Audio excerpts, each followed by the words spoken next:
এবারে জিশান আপনি লিখেছেন, এমন কোন আমল আছে কিনা যে আমল করে নবী সাল্লাল্লাহু আলাইহি সাল্লামকে স্বপ্নে দেখার সম্ভাবনা রয়েছে?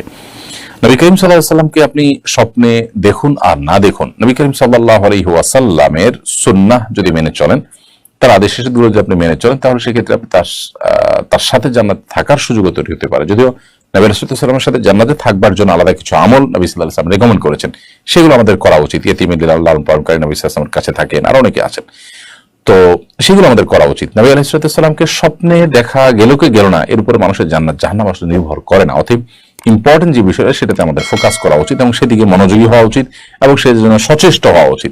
এর পাশাপাশি নবী আলাইহিস সালামকে স্বপ্নে দেখার তামান্না আকাঙ্ক্ষা লালন করাটা দোষের না। তো আপনি বেশি বেশি সুন্নাহকে মেনে চলবেন, দুরূদ বেশি বেশি করে পড়বেন, ইনশাআল্লাহ বিদিনিল্লাহ নবী আলাইহিস সালাম এর সাথে আপনার স্বপ্নে সাক্ষাৎ হয়ে যেতেও পারে।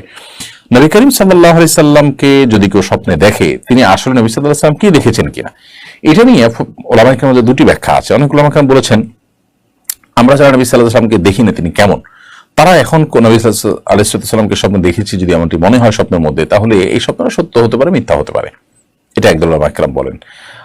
আর অন্য দল উলামায়ে কেরাম বলেন যে না, নবী সাল্লাল্লাহু আলাইহি সাল্লামকে স্বপ্নে দেখেছেন কেউ, মনে হয় তিনি নবী সাল্লাল্লাহু আলাইহি সাল্লাম কি স্বপ্নে দেখেছেন, হতে পারে একজন একভাবে দেখেছেন। কারণ হাদিসে আসছে নবী সাল্লাল্লাহু আলাইহি সাল্লাম বলেছেন, শয়তান আমার আকৃতি ধারণ করতে পারে না। শয়তান স্বপ্নে নবী সাল্লাল্লাহু আলাইহি ওয়াসাল্লামের আকৃতি এসে আপনাকে বিভ্রান্ত করবে, আকৃতি ধরে, এই সুযোগটা নেই।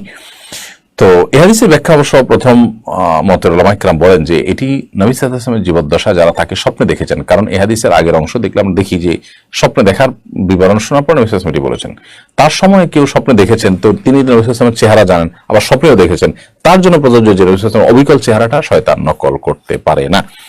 যাই হোক, তো এটা ভিন্ন বিষয়, যেটা নিয়ে মতপার্থক্য আছে। বাট সুন্নাহর উপর আমল এবং অধিক পরিমাণ দুরূদ পাঠ করা এটা কর্তব্য, এবং এর মাধ্যমে নবী সাল্লাল্লাহু আলাইহি ওয়াসাল্লামের সাথে আপনার সুনিবিড় সম্পর্ক তৈরি হবে ইনশাআল্লাহ তাআলা।